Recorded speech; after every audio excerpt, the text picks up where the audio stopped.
This is absolutely brilliant. I love this movie. Thank you. It's amazing. Now, where in your little twisted mind did this come from, and how autobiographical was this? You know, it's definitely very personal. It's not in the way you would think. Yeah. It's not about my wife. It's not about my wife's family.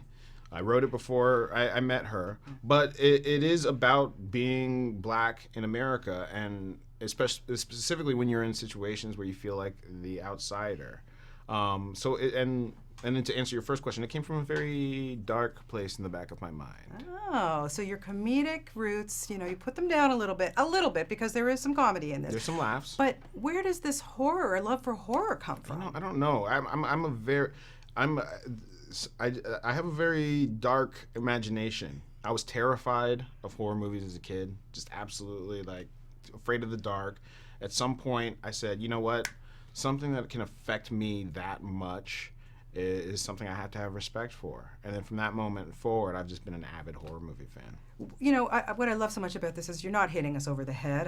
But it really has an amazing statement in it, and it makes you feel uncomfortable no matter how you feel. Yeah. When you started making this movie, America was a different place from where it is now. How do you feel about that, and how this movie is going to make a statement? Yeah, when I first made this movie or thought about this movie, we were in this post-racial lie America, right? Obama had the office, and we kind of it was like, if you don't talk about race, it won't exist anymore. And now we're in this place where there's this really overt racial tension. There's no mistakes that racism is something we have to deal with.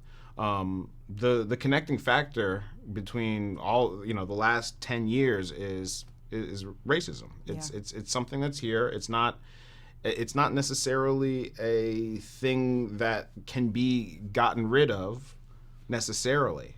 But through conversation, the way we talk about it, we can make progress. I think it's something every single individual has to deal with within themselves. And the party scene. To me, it's like blatant two-faced racism. Well, it's weird because in the party scene, people are given these olive branches saying, I know Tiger Woods, so, yeah.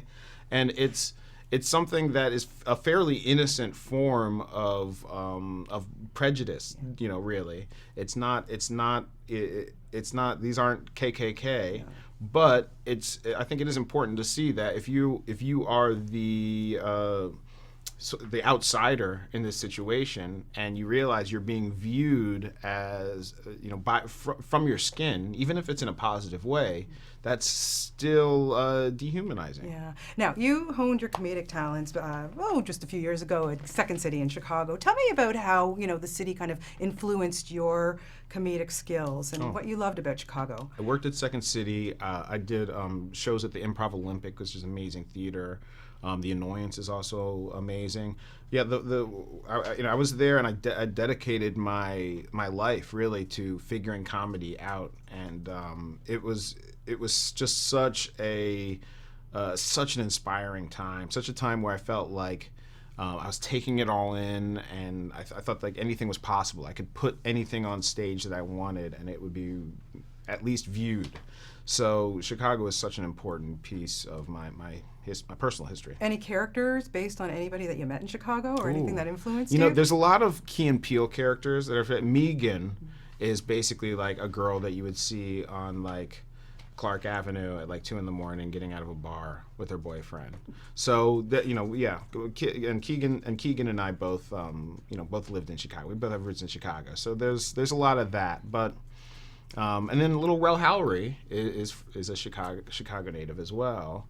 So you get some of that black Chicagoan persona really in the movie. He was great. I think you've bonus at the TSA now for you. Oh, that's what I'm going. I'm just trying to make my flights easier. That's my whole career. But however well it's going to work for me, I can imagine he probably is not even going to have to go through the X-ray machine. I don't think so. You are awesome. Thank you for everything that you do, and this is amazing.